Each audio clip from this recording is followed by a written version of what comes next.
He made millions playing a TV junk salesman. So why is Redd Foxx broke? Some stars go broke quietly.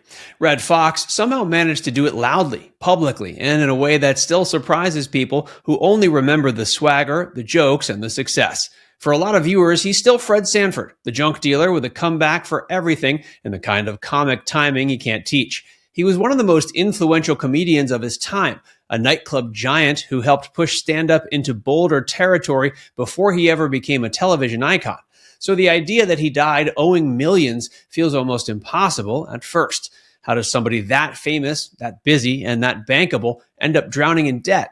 The answer is not one bad decision or one unlucky break. It's a long, messy story of huge earnings, tax trouble, expensive habits, personal upheaval, and a financial hole that kept getting deeper long after the applause faded. The money was real. Look at that, Pop. Stacks of 20s, 50s, 100s. Oh, I can't believe it. I can't stand it. I ain't gonna make it. You hear that, Elizabeth? I'm coming to join you, honey.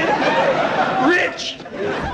One reason Redd Foxx's financial collapse still shocks people is because he really did make serious money. It was not a case of a washed-up performer living off old stories and pretending the checks were still rolling in. At his peak, Foxx was a major star. He had already built a strong reputation in comedy, and then Sanford and Son turned him into a household name. That kind of fame changed everything. Television gave him a much bigger audience, and with that came bigger contracts, better appearance fees, and the kind of celebrity treatment that can make a person feel untouchable. For a while, he was not just successful, he was thriving. He had the image of a man who had beaten the odds and finally cashed in on years of talent. The danger with that kind of success is that it can make almost any lifestyle seem sustainable. When big checks keep showing up, it's easy to believe they always will. A lot of stars start building their lives around their hottest years instead of planning for the years when the money slows down. Foxx seems to have fallen into exactly that trap. So the first thing to understand is simple. Redd Foxx died in debt, not because he never had money, but because he had a lot of it and still failed to keep control of it. That's what makes the story sting. The fortune was there, it just didn't last. Taxes came knocking. Redd Foxx, that boy, he wouldn't pay his taxes. So the government came there one night when all the people in the room just took everything. Went to his house, took everything. They took a ring off his finger. They took his shoes. They took it and left him a chicken raw to cook in the oven. And so they shut him down. The biggest shadow over Foxx's later years was tax debt. That was the problem that turned financial trouble into a full-blown public disaster. It's one thing to owe money privately. It's another thing when the government is involved and the whole world sees the walls closing in. By the early 1980s, the warning signs were already there. His tax issues had been building for years, and the amounts weren't small. This was not a missed payment here or there. It had grown into something serious enough to drag him into bankruptcy court. Once someone at Foxx's level is filing for bankruptcy, you know the problem is no longer temporary. And taxes are brutal because they do not just sit still. Penalties pile up, interest keeps running. What might have started as something manageable can turn into a monster if it's ignored long enough. That appears to be exactly what happened to him. The debt kept growing, and the longer it lingered, the harder it became to escape.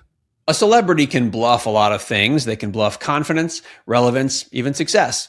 What they usually can't bluff forever is the IRS. Foxx kept working, kept performing, and kept trying to stay afloat, but by then he was fighting a bill that had grown teeth.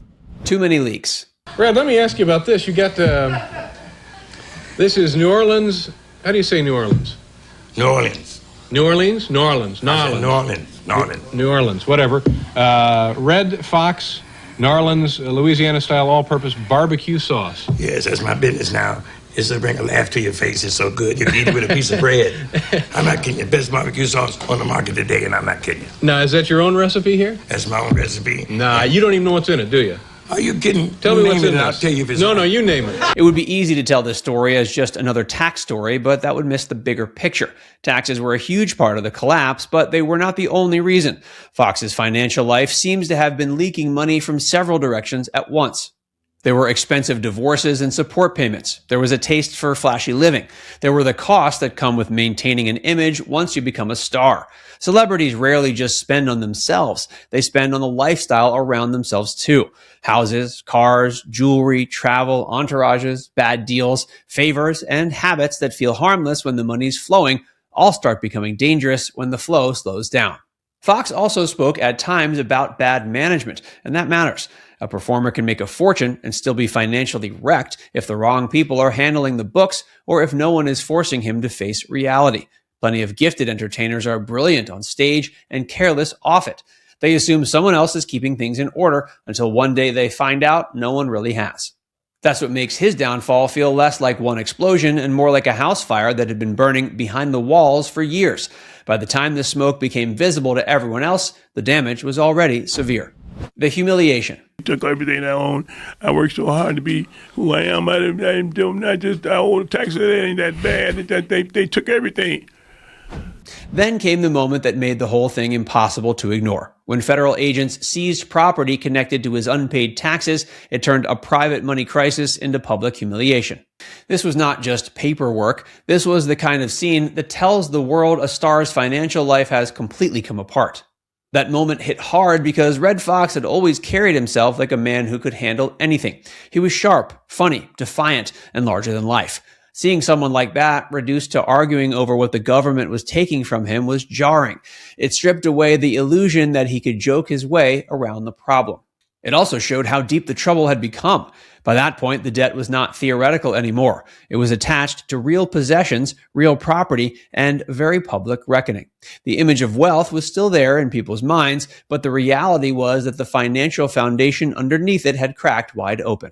For a comic who had spent years commanding rooms and owning every spotlight he stepped into, there was something especially sad about that chapter. The public was no longer watching Redd Foxx, the legend. They were watching a man being swallowed by years of financial neglect.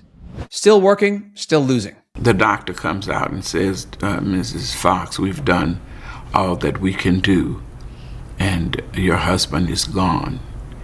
And standing this close were two of the producers, and they said, what are we going to do with this script?